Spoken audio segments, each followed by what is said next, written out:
Assalamualaikum dan salam sejahtera. Okey, hari ini tajuk video kita adalah bahagi melibatkan 1, 10 dan sifar.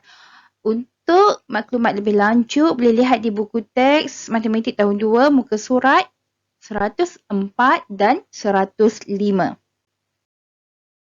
Okey, mari kita tengok. So dia kata, kawan ni kata, saya masukkan ikan satu-satu ke dalam balang. Jadi mula-mula ada 3 ekor ikan ni, ada 1, 2, 3. Lepas tu dimasukkan satu-satu. Jadi kawan baju kuning ni kata, ada 3 balang ikan. Jadi cerita dia macam ni lah. Okey. So sebab ada 3 ekor ikan, jadi kita masukkan dalam 1-1-1. Jadi akan dapat berapa balang? 3 ekor ikan bahagi dengan 1-1-1. Sebab setiap ni ada 1 kan, bagi dengan 1 sama dengan 3. Jadi dapatlah 3 balang ikan. Okey. Jadi kesimpulannya, sebarang nombor bahagi 1 sama dengan nombor itu sendiri. Jadi maksudnya dia macam ni. Okey. Ada satu nombor. Okey, ada satu nombor. Maksudnya nombor, contohlah nombor 4. Jadi bahagi dengan 1 sama dengan nombor itu sendiri. Jadi sebab 4, jadi sama dengan 4. Jadi kalau 7, bahagi dengan 1 sama dengan 7. Jadi sebarang nombor, ni nombor, bahagi 1 sama dengan nombor itu sendiri. Jadi kalaulah kata 16, bahagi dengan 1 sama dengan 16 juga. Ini maksud dia. Jadi yang pentingnya ni, bahagi dengan 1. Jadi apa-apa saja nombor yang kamu tak tahu, bahagi dengan 1 sama dengan nombor tu balik. Okey, ni kotak ni. Nombor yang kita tak tahu Boleh Okey. Jadi sekarang ni macam mana pula dengan yang ni?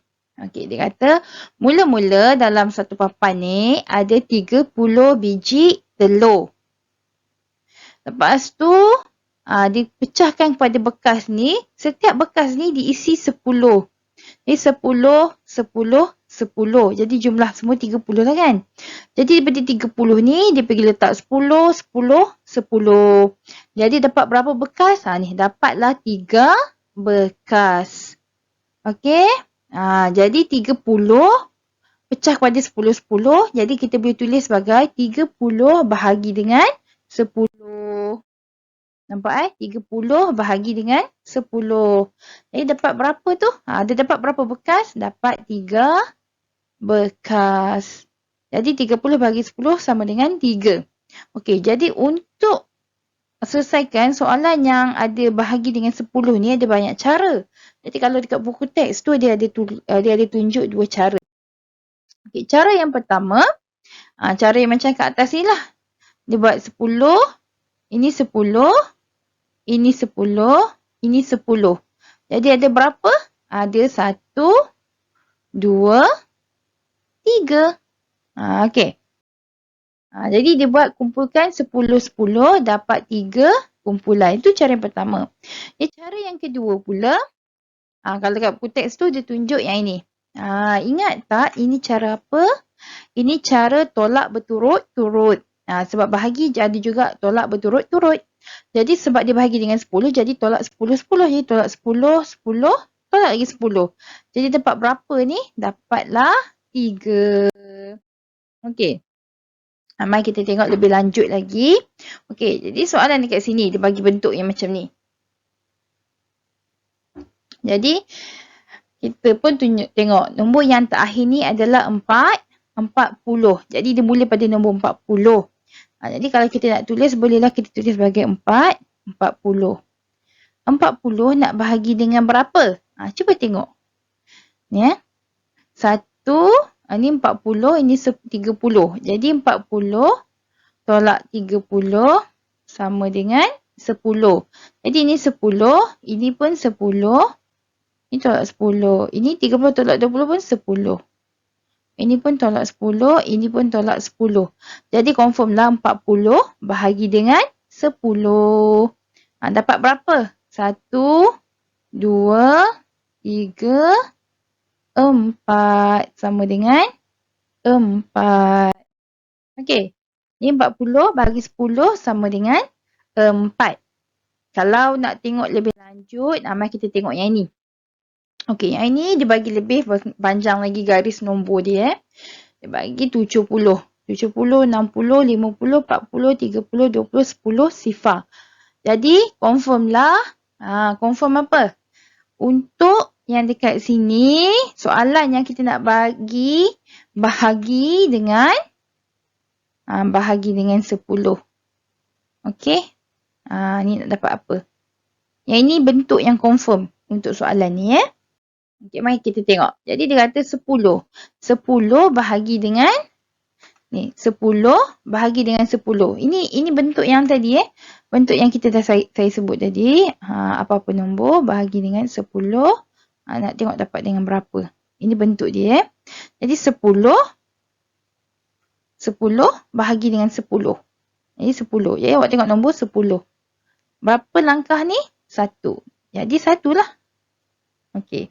Macam mana pula dengan ni? Dia kata 20. 20 bahagi 10. Jadi 20 ya. Cari 20. Kat sini. Jadi 1, 2. Sama dengan 2. Okay, macam ni pula 50 bahagi dengan 10. Mana 50? Sini. Ingat ni confirm ni bahagi 10 bahagi 10. Jadi 50 50. Jadi 1, 2, 3, 4, 5. Jadi 50 bahagi 10 sama dengan 5. Okay, Allah saya lupa tadi nak tulis kat sini. Okey, jadi 60 bahagi berapa dapat dengan 6? Cuba tengok. Okey, kalau tak perasan cuba tengok ni 10 bahagi dengan 10 sama dengan 1. 20 bahagi dengan 10 sama dengan 2. 50 bahagi dengan 10 sama dengan 5. Jadi bila bahagi dengan 10 ni awak buang satu sifar. Okay, jadi 60 bahagi berapa sama dengan 6? Jadi sama dengan 10.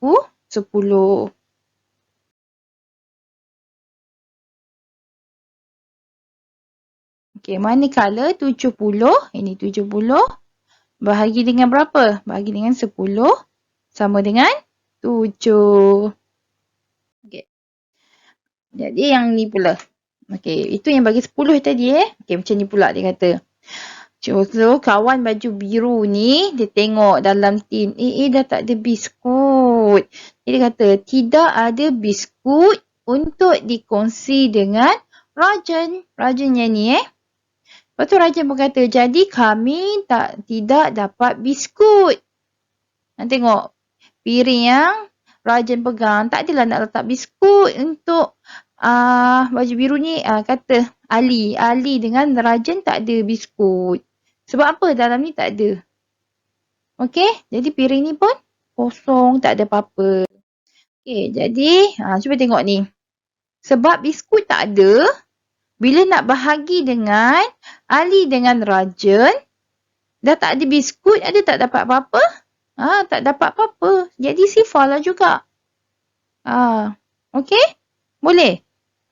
Jadi kat sini, yang best. Macam satu tadi, apa-apa bahagi dengan satu sama dengan satu kan? Apa-apa bahagi dengan satu sama dengan nombor tu balik kan? Jadi bila yang ini pula, mari kita tengok. Okay, jadi bila sifar bahagi dengan 4 sama dengan sifar. Macam ni lah juga. Bila awak tak ada biskut, awak nak bahagi dengan 4 orang kawan awak. Ada tak siapa-siapa nak dapat biskut? Sebab dah tak ada biskut awak tu sifar. Jadi semua orang tak akan dapat biskut. Jadi sama dengan sifar. Boleh Okey, yang ini pula dia kata semak ni. Semak ni hari tu ingat tak waktu kita belajar tentang darab? Apa-apa darab dengan sifar, mesti dapat sifar. Okey. Jadi, sifar bahagi dengan 9 sama dengan apa? Kalau awak tak terfikir, awak fikir balik ayat tadi. Awak tak ada biskut, awak nak bahagi kepada 9 orang kawan awak. Jadi ada tak siapa-siapa yang dapat biskut? Sebab awak dah tak ada biskut, awak nak bagi ke orang boleh ke? Ada ke? Tak ada kan? Jadi sifar bahagi dengan 9 sama dengan sifar. Okey. Jadi yang ni. Kalau sifar darab dengan 9 mesti dapat sifar. Jadi kesimpulan yang awak boleh dapat untuk sifar ni adalah sifar bahagi sebarang nombor menjadi sifar. Okey. Jadi apa-apa sifar ni, sifar bila dibahagi dengan apa-apa sahaja nombor mesti dapat sifar. Jadi kalau sifar bahagi 5 sama dengan sifar. Sifar bahagi dengan 7 pun sama dengan sifar. Boleh? Jadi sifar bahagilah dengan apa-apa nombor yang kita nak letak. Y ni mewakili apa-apa nombor. Maksudnya nombor 1, 2, 3, 4, 5, 6, 7, 8, 9, 100, 1000. Apa-apa saja nombor mesti akan dapat sifar. Apa-apa sahaja. Okey, ini kesimpulannya. Sebarang nombor, yang ni awal-awal tadi. Sebarang nombor bahagi 1 sama dengan nombor itu sendiri. Okey, jadi Y ni awak boleh gantikan dengan apa-apa saja nombor. Awak boleh letak 10, 20, 3, 4. Bahagi dengan 1 mesti dapat nombor tu balik. Boleh ya? Manakala yang kedua pula adalah sifar bahagi sebarang nombor menjadi sifar. Okey. Jadi sifar bahagi dengan apa-apa sahaja nombor. Asalkan bila depan ni sifar, dia mesti akan jadi sifar. Mesti dapat sifar balik boleh ya? Okey. So, selamat belajar. Lepas tu buat buku aktiviti di muka surat 80. Okey, jangan lupa ya. Okey, sekian. Terima kasih.